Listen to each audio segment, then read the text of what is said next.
ஸ்டாலின் வந்து உங்க பேரை சொல்றாரு, எஞ்சி நின்னீங்கல்ல, அவர் திரும்ப ஒரு தலைவர் தானே, ஒரு கட்சி இல்ல தலைவர் தானே. முதலமைச்சரே அதனால எந்திரிச்சு நிக்கிறாரு. அதைத்தான் அதாவது பண்புங்கிறது வேற, உங்களுடைய இந்த புத்திங்கிறது வேற, ரெண்டும் வெவ்வேறானது.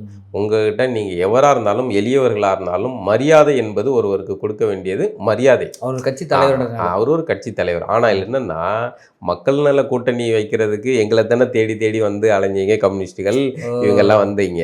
அப்ப நாங்க தானே டான்னு.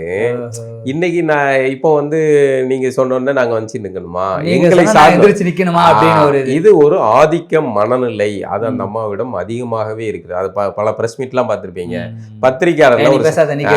பத்திரிகையாளர்ல யாருமே வந்து வாப்போ நீ போலாம் பேசவே மாட்டாங்க. சீமான் கூட வந்து என்னடா தம்பி தங்கச்சி அந்த உறவு முறையா தான் அவர் அணுகுவார் இல்லையா.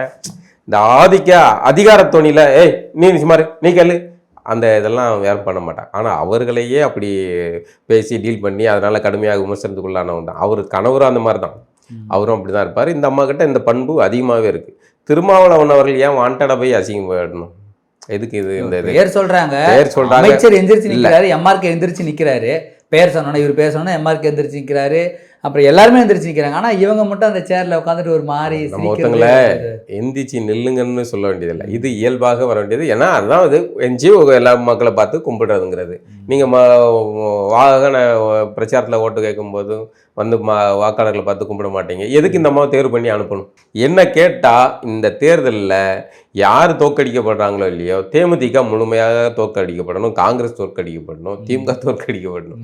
இதுல இந்த அம்மா வந்து தோற்கடிக்கப்பட வேண்டும். இதுக்கப்புறமும் இதை வந்து விசிக தொண்டர்கள் இவர்களுக்கு வாக்கு சேகரிக்க போனாலோ ஓட்டு போட்டாலோ இப்படி ஒரு மானங்கட்ட பொழப்புங்களே தேவையாடா அப்படிங்கிற மாதிரி தான் மற்ற மக்கள் கேட்பாங்க.